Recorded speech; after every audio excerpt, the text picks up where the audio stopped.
Good morning, A.M. Brainstormers. Today we are here with Thomas Sauvin and Catherine McMahon.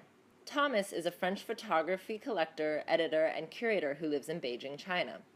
Since 2006, he has worked as a consultant for the UK-based Archive of Modern Conflict, for whom he collects Chinese work from contemporary art photography to period publications and anonymous photography.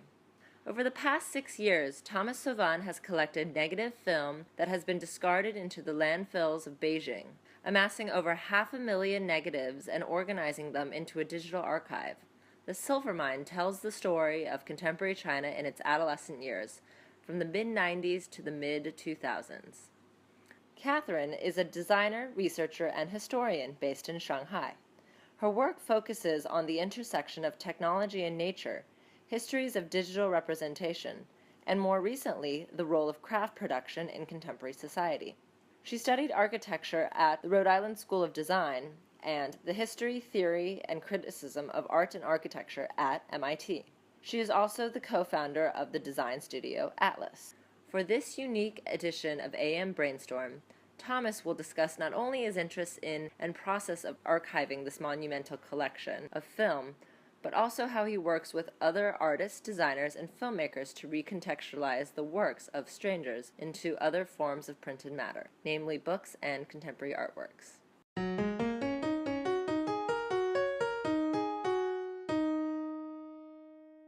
Thank you very much for coming. It's Saturday morning, it's 11. There's 7 of you, so it's already quite heroic of you for doing that. If it wasn't my talk, I probably wouldn't have come myself. So thank you for being here. I started collecting pictures in China in 2006, and the Silva Mine project, which I'm about to present now, started in 2009, May 2009 to be exact. I don't go too much into details because all is explained pretty clearly in the documentary, but it all started when I met a guy working in a recycling plant on the north of Beijing and who specialized in recycling trashes that contains silver nitrate. So of course he's not interested in images in any way. He's just interested in the silver nitrate content. So when I saw him dealing with those and actually putting everything in a pool of acid in order to collect the silver salt, as a photography collector, I was it was a bit painful, and we very quickly found an agreement where we would sell the 35 millimeters negatives by the kilo to me, and it lasted for a period of 5 years now. I bought 13 kilos 2 weeks ago. The way I actually deal with this archive and the way I present it, I guess before I start, what's important is that since 2009 I gathered nearly 650,000 images. And of course one possibility that I had is to use this material to make an exhibition where I eventually show the quantity, where I could have all the pictures printed and completely flow the space and make art, put pictures everywhere in a huge warehouse. And people would get in and say, wow, that's a lot of pictures. I didn't want to do that because I think those pictures really can tell us many things about Beijing, about the life of its inhabitants, and about this quite meaningful period of the economic opening reform, that's 1985 to 2005. So actually, no matter the amount of pictures I have, I always spend time to go through them and to make a reasonable selection. I hardly ever showed more than 100 pictures while doing exhibition because I hope they can tell something. And at the end, I'm not too attached to this impressive number of 500,000 images. The first time I went to Xiaoma, he actually showed me what he was getting from the negatives, and it looks like this. So this is like a lots of images that won't be showed.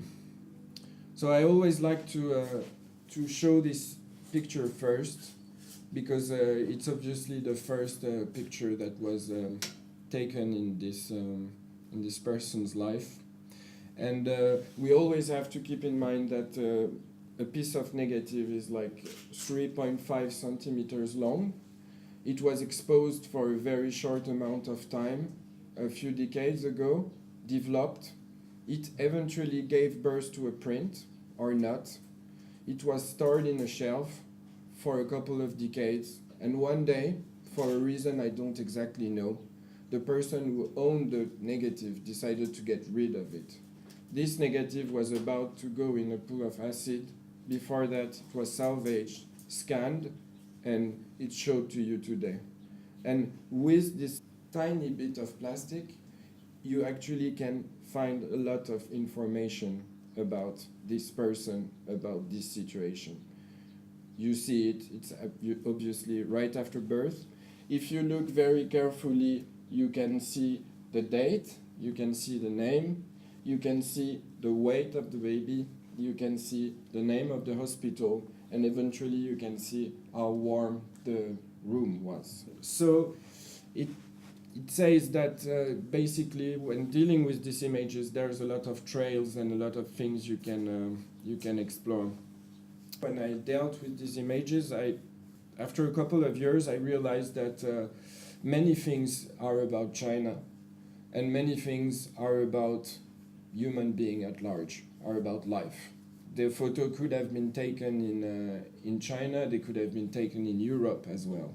So we'll go through a couple of images and series that are more about life and what you document through photography.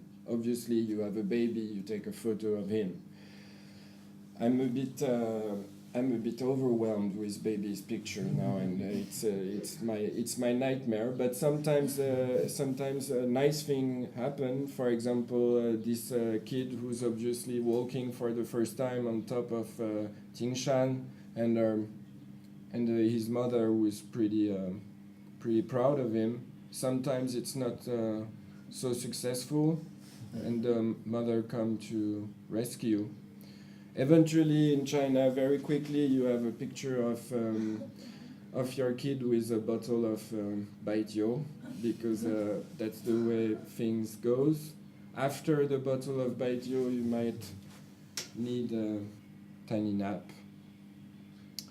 I like this picture. It's a pretty interesting one. A kid with a quite fashionable outfit posing next to a graffiti of Zhang Dali made in Beijing. I actually contacted Zhang Dali and asked him where it was taken, and he immediately gave me the address. So I went back there, and obviously it wasn't here anymore, just near Yonghegong. So yeah, so sometimes the negative are in a pretty bad condition. Because they were gathered from trashes, or eventually water came inside the sleeves, and the way the chemicals starts going wrong and rotting is always very nice. This picture was taken in '87. You can see like famous brands of that time, the Xingfu motorshe. You can see the Beipingyang fridge on the back, which is actually back into the market lately. At some point I started focusing on pictures of twins. I always think twins lead to interesting images. I always thought it was a strange thing to do, to dress twins the same way. So every time I would find pictures of twins dressed the same way, I would put them together. And at some point, I realized that when having all these twins pictures together, I realized that there was more to it. Because actually parents who have twins don't only dress them the same way, but they also shoot them in a symmetrical way. And I found many images where you can draw a line right in the middle of the picture, and the left and the right is almost exactly the same. So here are a few of them. This you even have like a white line in between to make things clear. And this is probably the most serious one. You have twins and you have twins elements on the back. So that's generally the way it goes with the project. I never look for something, and that's what makes it very different from what a photographer would do. A photographer would need to find an idea, need to find a topic, eventually need to find a point of view on this topic, and then we'll go and take images that serves this purpose. In my case, I go through the images and things grow up rather organically, I would say. Things just happen. I couldn't have thought of photos of twins with twins elements on the back. Of course, it's visually very appealing, and it makes sense in China. I always like pictures of people posing with urban sculptures. Eventually, sometimes strange things happen. For example, this one where the kid look exactly the same as the statue. I'm not sure what's the story behind this. Sometimes it's about the public sculpture on the back, then the magnificent outfit of the main protagonist make the image absolutely unforgettable. Amusement Park. Another amusement park. That's actually a picture I used a lot. It was taken in a seaside park in Dalian.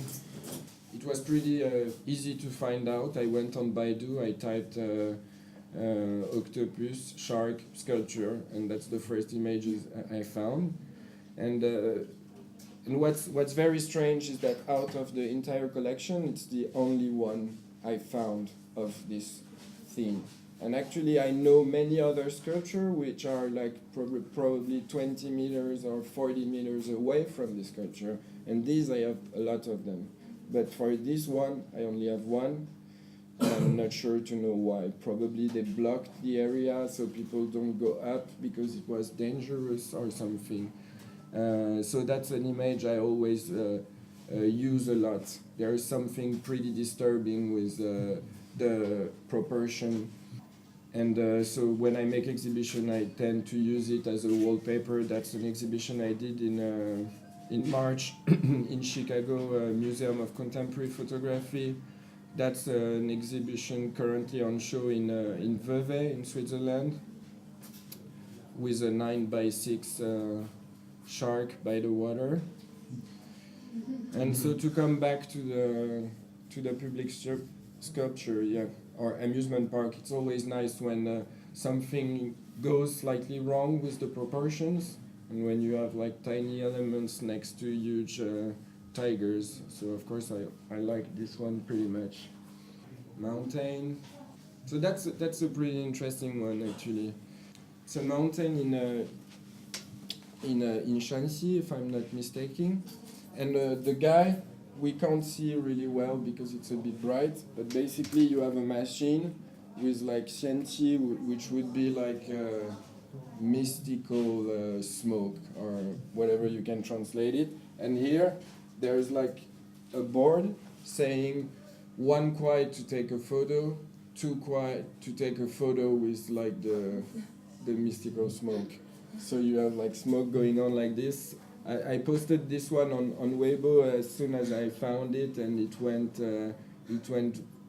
viral and forwarded like more than 5,000 times. That was just before I did an exhibition in Lianzhou, so I said, okay, if it's that successful, I'm gonna put it big in the space. And the festival director actually managed to find a smoke machine for me. So I had a remote, and every time people would pass by, I could just like put some smoke. I wasn't charging any money for that though. So that's a portrait in the smoke. I like pictures I don't like. For example, I don't like pictures of women posing with flowers too much. It's not my definition of good photography, if that means anything. But if you keep on looking at it, you can eventually find some actually a pretty good one when it goes just a bit too far. So I would always select a few of these proportions again. This, yeah. This I will probably extend this series with this guy because I went through the negatives last week again, and I found like a series of him. He's completely obsessed with being shot in nature. I don't know if it's the obsession of the photographer or if it's own request, but there's certainly something he likes. Yeah, photos of by the water. Could be a river, could be a swimming pool, could be the beach. Of course, that's the type of images we completely take in the West as much as we take them in the East. But they are pretty funny, pretty light. But when you think about it, they are also pretty meaningful and representative of the times, because in the mid 80s to the mid 90s, going leisure and going to beach and have fun and spend time with friends was something pretty new right after the Cultural Revolution. So there's like really a joy and something fresh about them that I really like, and there's always people who come with very good ideas, with the Wolfman and the Ties. 93, no swimming suit, I guess. So I'm currently having an exhibition in Brussels, and for this I made a series of printed towels. So I would take images of Chinese by the water, and I would print them on bath towels and put them to dry under the sun. Yeah. So really sometimes the images completely vanish and it becomes something completely abstract. Sometimes the pictures are in very good condition, and sometimes it's in between. And it's always really nice to see how like the chemicals evolve and the way it transforms the picture. I especially like this one because it's probably the only one where there's a connection between the way the chemicals went wrong and the original image, and it seems like a jellyfish is floating in the ocean. The original picture I would never have selected. It's very boring and meaningless by essence. But after all this story, all this process, then it came to a new life. So that's in Brussels as well. I took the images, put it in negative, so that's actually the way I saw it the first time I looked at it, and made a huge wallpaper, and there was like a light table. I brought 5 kilos of negatives from the silver mine, only things I didn't look at, and so people could use magnifier and actually go through the original material. So no need to say that I found an incredible amount of pictures taken in Tiananmen. At the end, not so many survives, but sometimes it's an outfit. Sometimes it's the connection between two images. For example, this picture, which is pretty clean, the next picture on the same row, where the negative was destroyed, but hopefully the soldier and the kid were saved, and him was not too happy. Photos of people at work. This picture sums up Beijing pretty well. Don't ask me what's happening now. I have no idea. Happy moments, things that are not that easy to access and to shoot. Not so happy moments, even if it's like December the 25th. But this African dude is not having his most funny Christmas in Beijing. Love. This picture when showed it in the last exhibition. It was the first time I blew it really big. The print was like 1.2 meters long. And that's only when I realized that on the bicycle you can see in English forever. I've been playing with this image for like a couple of years now, and you discover that an image that's pretty emblematic to talk about love actually have forever right in the middle. I thought it was a nice story. Yeah, love sometimes lead to a wedding. Eventually. I'm not a huge fan of wedding pictures neither, but when things goes slightly wrong, I kind of like it. And it's only lately that I realized the importance of cigarettes in Chinese weddings.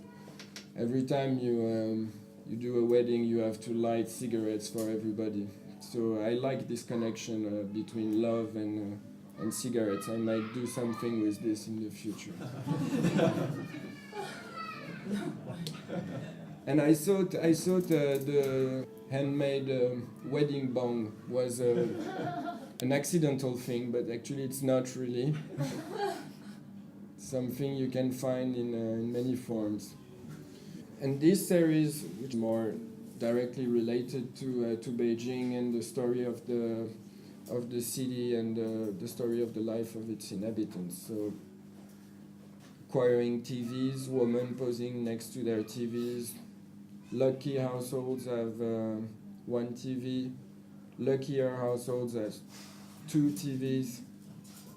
It's always interesting to see when something happened between the photo and the actual image which is within the screen. They pretty much have the same style, and then you have like colors matching between the kid and the Chinese flag. And this one is going just a bit too far, where you have a cat like looking at the mouse in a screen, and then after I made some research about this, because it's like late 90s, it's CCTV1, and it was actually a program called Program for the Cat, and it lasts for 1 minute, and you have a mouse like who is going crazy in the screen, and the cat is following that, of course. Another acquisition, or the beginning of it. That's nice. So you have to take your head and go like this. So you'll see woman posing with fridges. All the pictures taken in Silvermine are always horizontal, except for the people, for the woman posing with fridges, for pretty obvious reasons, to get everything in. That was supposed to be straight. Yeah, so when I made the exhibition in Lianzhou, I always come with pretty bad ideas, and this time it was to just like put stickers of the photo on a fridge, and I told to the festival I needed 3 old fridges, and they eventually and accidentally found the exact fridge that was in the picture. So I was that's deep. Yeah. 80s, 90s, opening to the West. I focused as well on foreign elements in the pictures, and McDonald's was surely an obsession for some time. As I was focusing on TVs and what could happen within the screen, I started focusing on pictorial references in people's home, meaning I would put aside all the pictures where I can see posters in people's home. And when putting all those together one more time organically, I realized that there was a fair amount of posters of Marilyn Monroe. She's the obvious winner of this game. So I thought it would be nice to put a series together. So we'll probably come back to that a bit later, but all this series thing, what's quite important is that I never focus on someone. I never tell individual stories. I never use a series of images from the same person to tell someone's life. Even if in the documentary there is this anecdote about this doctor, that's something the journalist really wanted to say.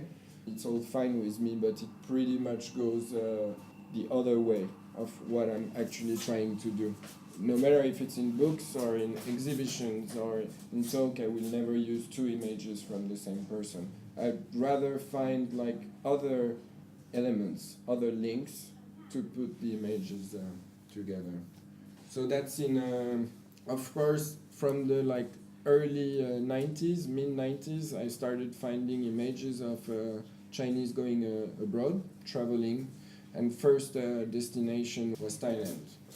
Obviously, people were going through the same travel agency, same tour operator, so they would always do the same thing. They would arrive in Bangkok, they go to the same hotel, then they would go to see a show where a guy put his head on a crocodile mouth, then they would take a boat and they go to the beach. They didn't have swimming suits, so they would buy Jurassic Park swimming suits, and then they would eventually go to Pattaya, which is a wonderful city in Thailand, and there they have like the biggest, one of the three biggest transvestite show in the world, called Tiffany's, and that's a must. So people would go to Tiffany's, and when it's over, you can have your photo taken with a transvestite.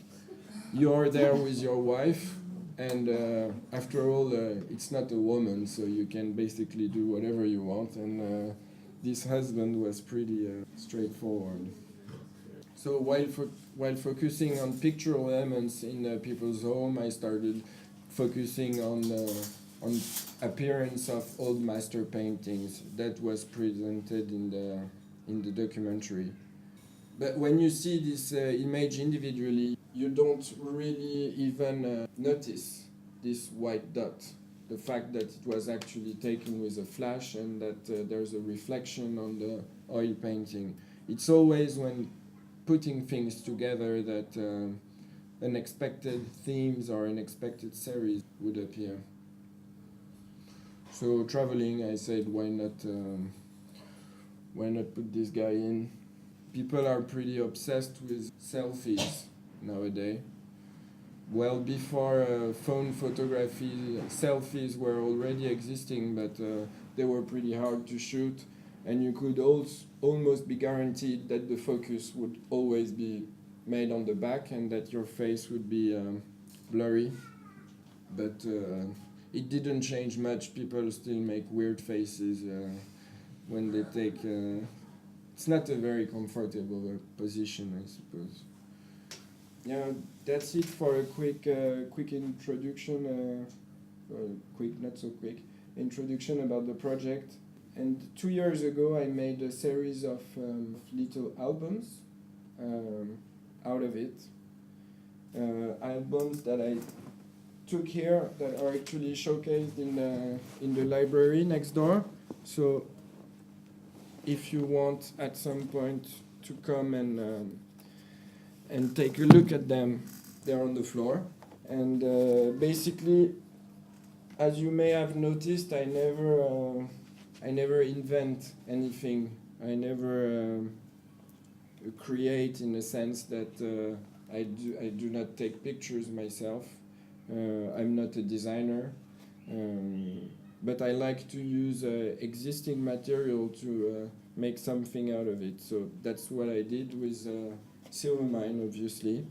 And actually, as I was thinking to make a publication, I found this object, which was made in Shanghai in the late 70s, and it was given or sold by the printing lab to store 6x6 negatives.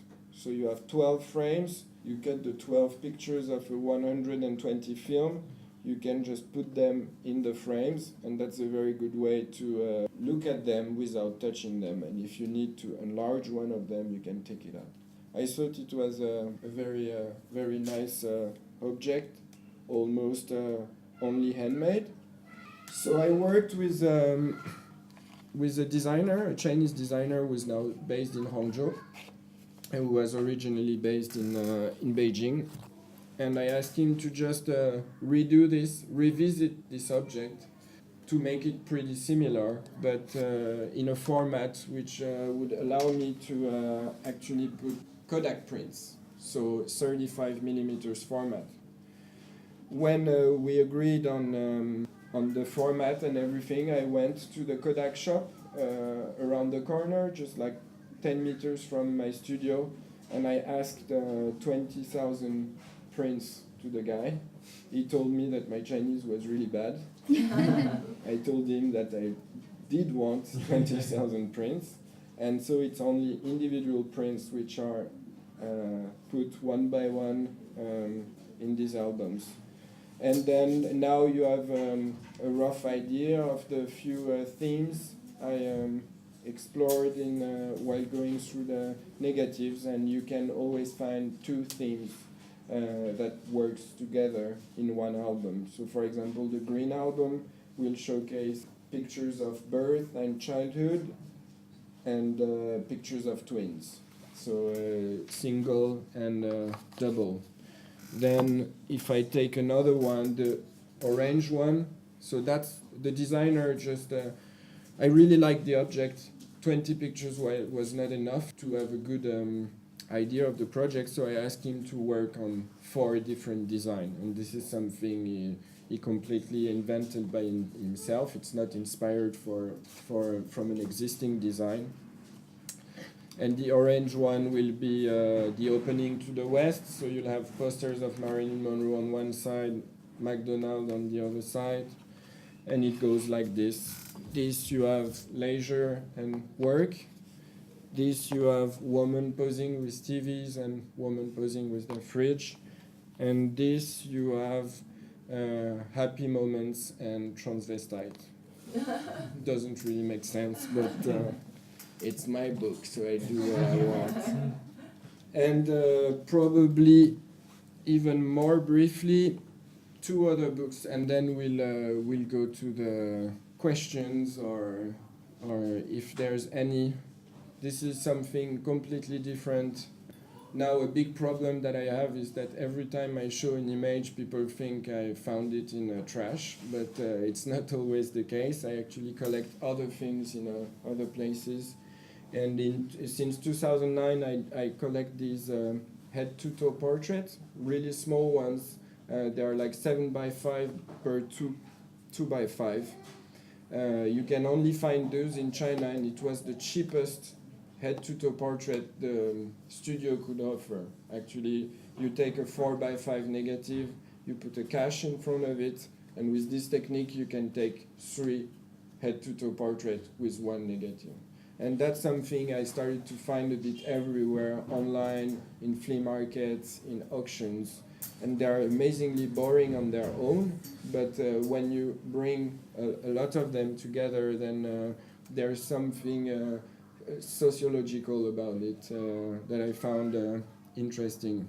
So here is a very quick selection of the kind of images I found.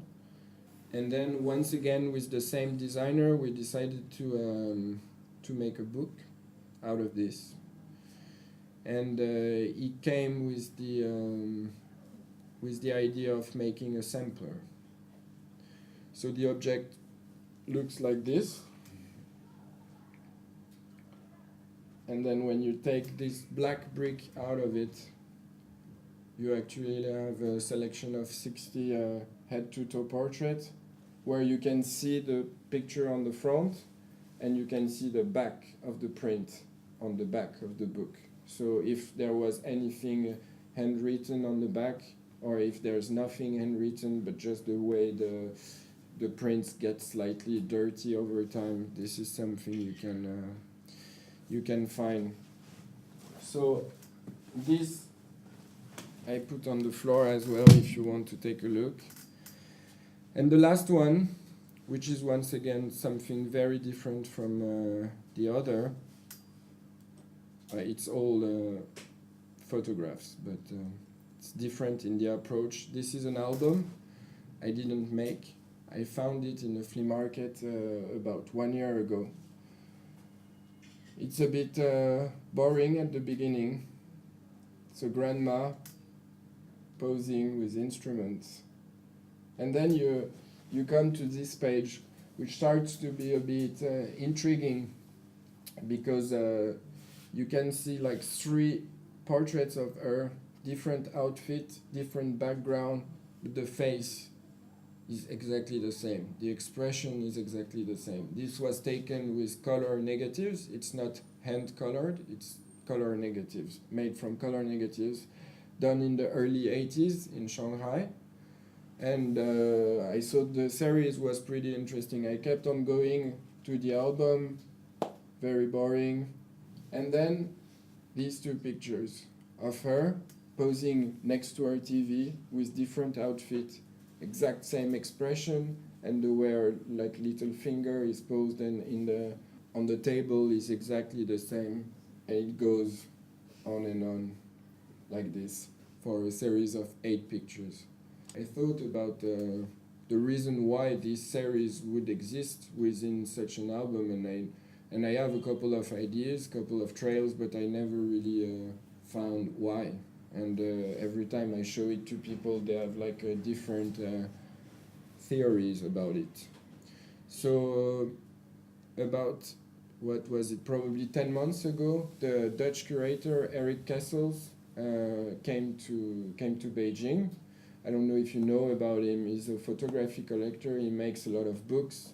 He made the fantastic series In Almost Every Pictures, where you always find like boxes of photos from one single person, and with very strange stories inside this. So he came to the studio, and of course, as soon as I saw the album, I thought about him. I showed him the album, and he said, let's do something simple and funny with it. So we put the 8 pictures together. We remade the album. The most painful was to have the spiral, because the spiral is the same as the original negative, and we only did 300 books, so we needed about 80 meters of spiral. But the factory who was doing that said they won't do it if we don't take 20 kilometers. So we finally did 20 kilometers and used 80 meters, and I found a way to sell it back for a very cheap amount of money to someone else. So then we reprinted the picture with the original guillotine. We cut the prints. It's not like printed on black paper, of course, and the prints are just glued to the album like they would be in a normal album. That's about it for the very long presentation. I think that Catherine has worked quite a bit with archives, so I'm going to let you moderate this, but I think that first I'd like to interject and say that I think it's fascinating that you don't necessarily call yourself an artist, nor a photographer, but at the same time, when you are creating these photo books, you're working in a style that is very similar to some of the first photographers that were creating photo books back in the 1800s, in the late 1800s. Like Julia Margaret Cameron, who was creating photo books from the photographs she was taking, hand inserting them into these frames and these books that she would make as well. And how it's kind of, this notion of a photography book has evolved from a photo book. And it's, has become something that is just printed directly onto the paper, but it's nice to see you kind of going back to the object of this photo book, and in that sense, I very much see this as like an artistic practice as well. Yeah, it's always a question I'm being asked, and it's a bit tricky. Yeah, there's certainly an artistic aspect to it. I'm certainly not a photographer, as I don't take photographs. That's the only thing I'm sure about. But at the end of the day, if I have to look at what I do on a daily basis, it's really about collecting. So I generally I'm more likely to use the title of a collector, but it doesn't really matter. Obviously, to define a photographer, it's like you are in an active process of taking photographs, but at the same time, you know, there is this element of photography where you have to understand like the basics of photography, and you understand composition and you understand juxtaposition, and you're able to create that series and do that editing, which is such a critical role for any photographer. Yeah. So it's like, you know, is it just the act of holding the camera and clicking the release that calls you a photographer, or that labels you as a photographer? And because you don't do that, but you click a mouse button instead to do that editing process, like, is this I think it's just a different way of looking at photography and quote-unquote photographer. Yeah. But I of course consider that a photographer should have to take photograph by essence, but then it really depends. Some photographers are very good at editing their pictures and making something out of it, if it has to lead to a printed object. But experience proved that most of them are still pretty likely to give an edit to a designer and let them do something out of it. Most of the time, and of course there's like others example, and I'm sure you have plenty, but most of the time I think the best thing to do for a photographer is to let the images go. There's this sentimental connection, and not always this ability to read these images that makes the object a bit weird. In my case, even if, of course, if editing, clicking, selecting, putting together is crucial in the making of an exhibition or in the making of a book, yet it's not my pictures. So I do have this distance to them that I believe makes things way easier. And it's always very reassuring to always start from something that's existing, I suppose. I'm actually not a photography expert, but when Zandy sort of brought this up, I've worked in archives a bit, and so she was asking me to talk about archives, but actually what really got me excited in your work is that it's totally biographical, but I'm from Rochester, New York, and so my mother worked for Eastman Kodak Company, and the first time I saw your work, what was so interesting to me is that so much of the narrative of Kodak, especially because she worked for it for 30 years, the kind of downfall of the company was like a very big arc in the narrative of my life.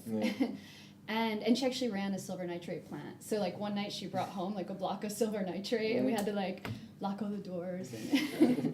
And so it's really interesting to me because actually what was the downfall of the company prior to what people think is that, you know, everyone talks about the advent of digital technology, but it actually was the investment in China that sunk the company.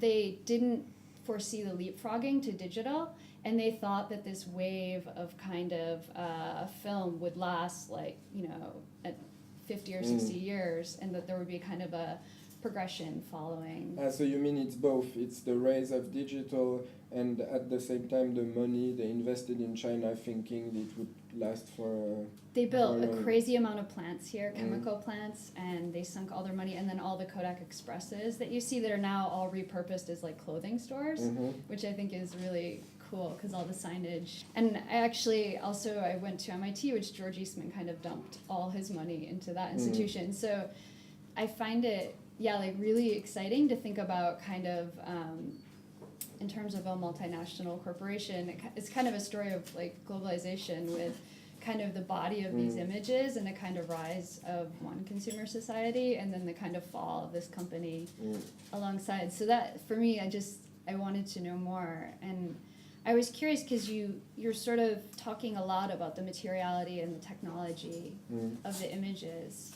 And so I was just interested, you know, in terms of what you saw the sort of technology at the moment, like from the beginning of your collection till now, or the sort of shifts you saw in that, or? You mean if I only focus on Silvermine, on the 35mm negatives? It's more like shifts in terms of content and in the way the camera was used. But it's not directly linked to technology. if I go back to the earliest negatives I have, which are from 85, you can obviously see that in 36 consecutive pictures, probably there will only be like 3 taken in one day. Different places, different times, different outfits. It was obviously something pretty rare and pretty expensive at that time. So the period that one film would cover is definitely longer, and of course you would really focus and think about what you would shoot. And the reason why you would take a photograph is really because this uncle is in town and he never saw the kid, and you want to have a picture of them together. Or the family is going to the World Park, so you want to have a photo of the family in front of a fake Eiffel Tower. But it's really like selected, and you see like people are probably talking a lot about it before. Everything is organized, people are looking at the camera, and there's like absolutely no spontaneity. And then the more you go, the more you realize that 1, 2, 3 films could be taken on the same day. You can recognize the same outfit, and as it was way cheaper, then you have like more spontaneity, freedom, accidents, funny images at home, tests with flashes. So it does change in terms of content. And in the 80s, you almost don't find any pictures of people traveling abroad, and that's something you start discovering in the 90s. So of course it's also not only linked to the story of the medium and to its price and to the way you used it, it's also linked to people's life. I mean, photography plays such an interesting role here today in terms of a kind of social currency. Did you see the way the images are circulating kind of change, or the way that they were used kind of by people? Oh yeah, of course, but everybody, we all see it, I think. But it was, the ritual is very different, yeah. Now, before you'd had to invest in a camera, you had to invest in a film, you had to press the button 36 times, you had to wait for the film to be developed, you had to go through the negatives, which is a pretty painful task, identify the prints you like, probably print 5 out of them, and once you had the print, you'd have to think of how you would put them, organize them in a photo album. And now you don't decide to buy a camera anymore, you buy a phone because you need one and you have a camera. And you take pictures not to remember, but you take pictures to talk, or to actually not write down. Here I am, here's what I'm doing, I'm drinking a beer with someone. This is something you send. This is an image that has a lifespan of 6 hours. As soon as you took it, you saw it. As soon as you saw it, you share it. As soon as it's shared, you forget about it. So yeah, huge differences, but very nice differences. I mean, I suppose in 5 years there will be like 3-dimensional Google Glass photography, and then phone photography will become completely vintage and it will be very representative of the early 21st century. And I suppose I'll be dead by then, but if I can access in 50 years all the images collected on Instagram or something, with all the statistics and the hashtags and everything, there's certainly amazing stories. It's just the same. It's the digital silver mine, I suppose. Mm-hmm. This was like a primary question I have about your collection in and of yourself. Is there a system that you've created for? Because I'm thinking, I mean, it's one thing to edit and sort of think through the narratives or the reoccurrences you see, and it's another thing to sort of store this many items. And this, it's messy and not messy. Every time negatives are scanned, they are numbered. So every time I found an images I like on the digital archive, I can find the original negative within like 5 minutes. So that's very nicely done.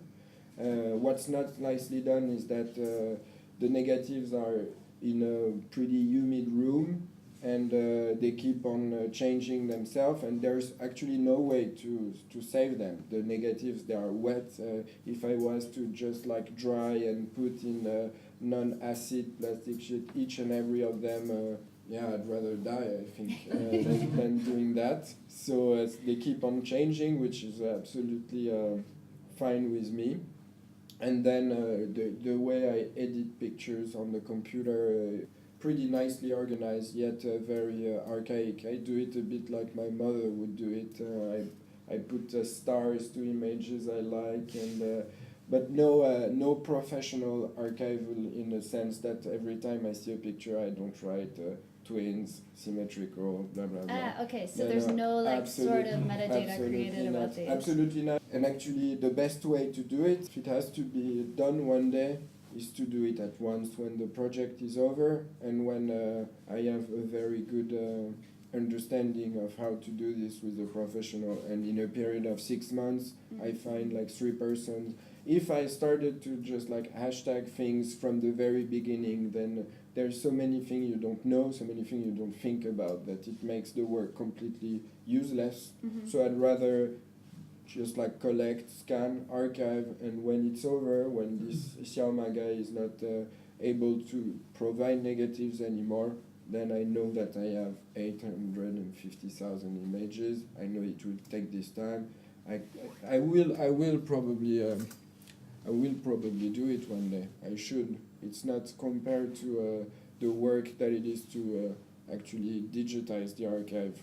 Making it accessible through keywords and everything is not crazy, I think. I mean, the organization system eventually will say as much about the sort of body of work as the images themselves, or at least the sort of authorship you have in thinking about it. Yeah, but once again, the way you see images, if it would have been pretty vicious actually for me to do this from the beginning, because then it leads. You see the series I've been focusing on. If I was always obsessed with keywords and to actually put one picture in a box or in a series of boxes, then I would probably have ended up with like a series of pictures where there's only 7 guys in them, or like stupid things like this. And of course, if I started putting keywords, I would never have written down a poster of Marilyn Monroe on the wall, and then so all these things wouldn't have happened. Keywords thing is nice, but it's a bit too mathematical. I would probably be more interested to do a collaboration with Google or Flickr, and they are like very good at having algorithm where they can recognize objects digitally, or they can actually you can actually say, I want all the images that has like 35% of blue and 65% of red, and then they completely accidentally just like give you these images, and you see actually the stories that happen within. I would be way more interested in this kind of mathematical digital archiving system rather than keywords, but. Well, I think that's it, because so much, like you're talking about the materiality of it, if it's about this kind of evidence, or what gets thought of as evidence within the photo, or how you kind of can mine it for data, I think is really interesting. Yeah, it is. Yeah, I think that obviously we've had conversations about this, and I think that, archiving as a process is not necessarily the crux of the work that you're doing, but at the same time I find, I have worked with archives, and I find that you really do have to spend the time with the archive to understand how to go about archiving it and how to make it accessible to a larger public. Yeah. Because, like, as you are saying, it's like the moment that you start categorizing it, you take it out of the possibility of being categorized into something else. And so it's like you really do have to spend the time with it to fully understand every single aspect of that archive, and then you have to kind of decipher this is the way it will be done.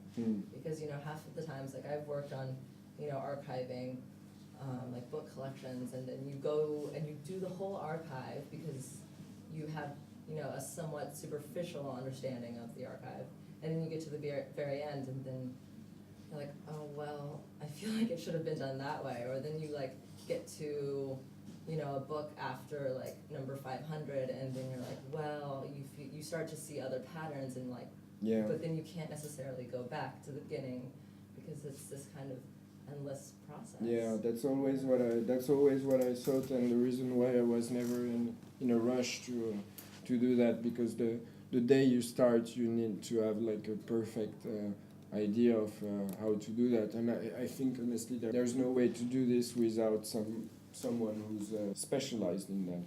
Mm-hmm. When making books, one have to work with a designer. When building an accessible archive, then one have to work with an archivist. Mhm. I'm none of those, just a tiny bit.